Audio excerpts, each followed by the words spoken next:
4K 60 FPS, 10-bit 422, full frame, dual ISO. Both my Sony a7S III and LUMIX S12 offer these features, so there had been many good reasons to make the move from Sony to LUMIX. And the new LUMIX S1 Mark II gave me all the reasons I needed to make the switch. But first, let's go back in time. Not that far.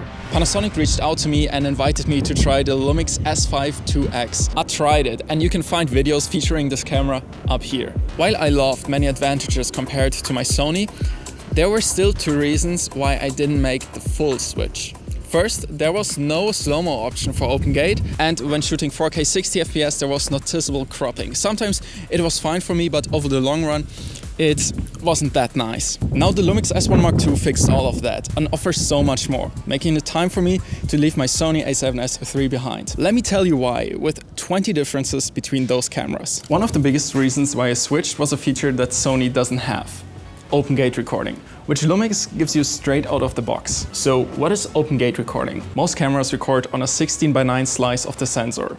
Open gate means that you record the entire sensor area, so you get extra space on the top and on the bottom, which means you can more easily crop for different formats. From open gate I can go to 16:9 or even 9:16, 4:5, 21:9, or even some weird trendy aspect ratios that you can find on Instagram, all from one master file. This feature is huge for creators because you can just shoot once and reuse the same shot for every platform. And now the S1 Mark II also allows you to use open gate in slow motion.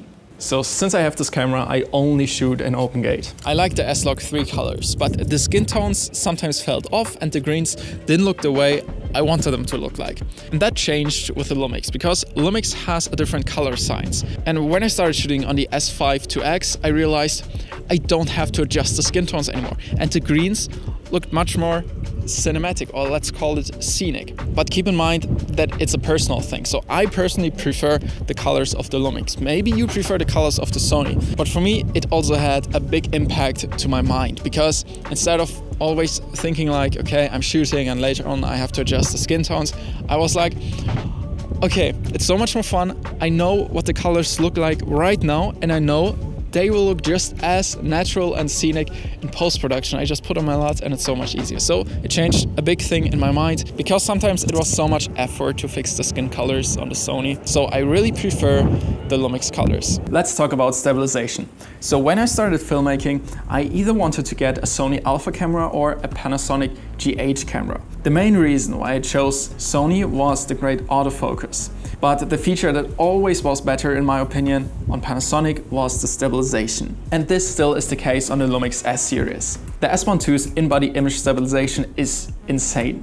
When doing shots while walking, it looks like on a gimbal. So you've got different modes. For example, this is what stabilization looks like when it's off. And I love this mode, especially when I use a top handle and do some running shots. Now when you go from off to cropless, you'll get a basic stabilization which doesn't crop into anything. So that's what I mainly use for vlogging, for example, so I don't have any crop and still get a smooth video without any big shakes. Now standard is the mode that I use to do more cinematic shots. It crops in a little bit, but just as much as needed to get really smooth shots. So that's my favorite mode for cinematic shots. And if you really want to get shots that look like shot on a gimbal, you switch to high.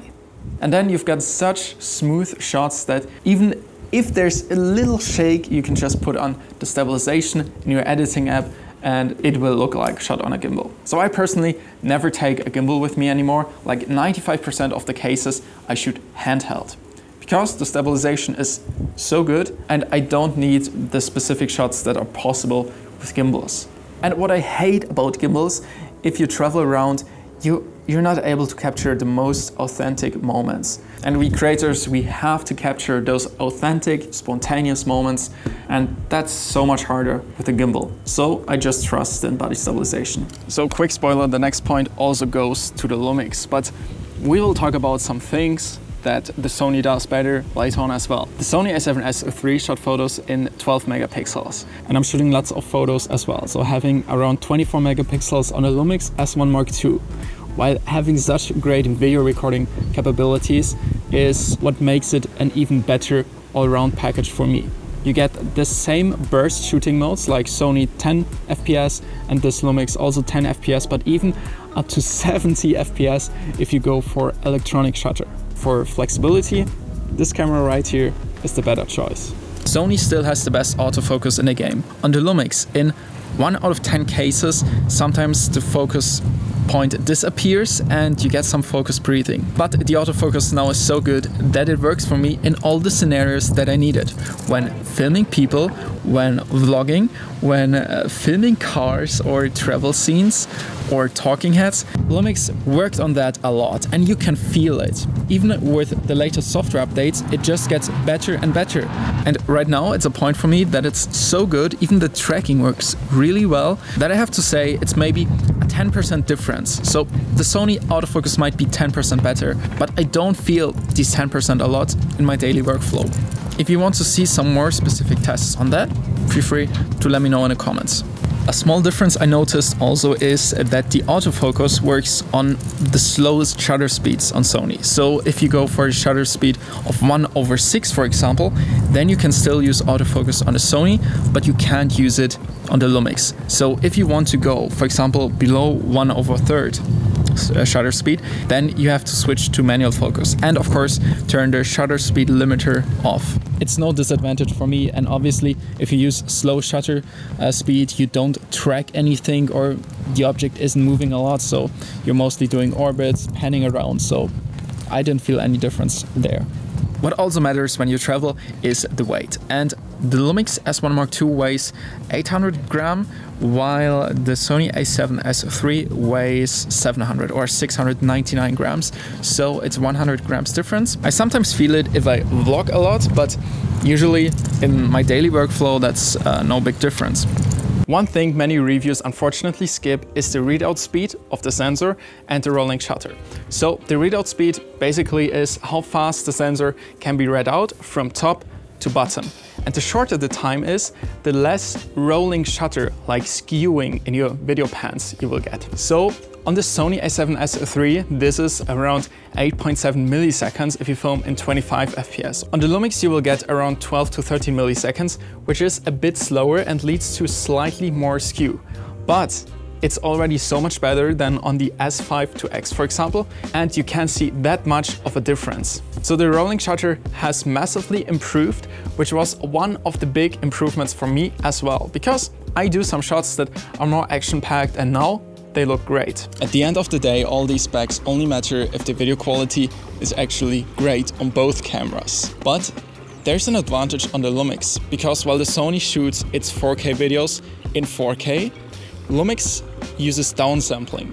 That means it uses the full 6K sensor of the area and samples it down to 4K, which leads to even more detail and sometimes better dynamic range. Where the Sony wins is low light footage. While the Lumix still does a great job, the Sony has a little less noise, which you can notice if you zoom in a lot. So if you mainly shoot in the night, the Sony has some advantages. Otherwise, the 4K of the Lumix and even the 6K recording look really sharp and, for me, even more scenic since it feels less digital. So overall, during the day, both cameras deliver great videos. The Lumix has some more options with up to 6K, especially open gate. Just Lumix uses this 6K oversampling, which can be a nice advantage in some scenarios. What I love about the Lumix is that it has a dynamic range boosting mode. It increases the dynamic range to 15 stops. And it helps you in scenes like this, where I'm completely in the shadow and the background fully is in the sun. So you'll have more flexibility in grading. Just keep in mind that many recordings mode are not available with dynamic range boosting on, like open gate is only available up to 24 FPS. So you can't use open gate with that, and the rolling shutter increases a lot as well, so you should mainly use it on static shots like this. So if you're doing talking heads like this in very contrasty lighting conditions, then this feature is a really nice thing. I'm really happy to have teamed up with Panasonic, as I actually had both options. I've got requests by Sony and by Lumix. And as I feel like the LUMIX S-series definitely is the better choice for me right now, I went with this. So if you want to see more about my travels and my videos with Lumix, make sure to subscribe and leave a like. And if you want, you can comment which camera you currently use and why you think switching would be worth or would not be worth it. Thanks for watching and happy creating.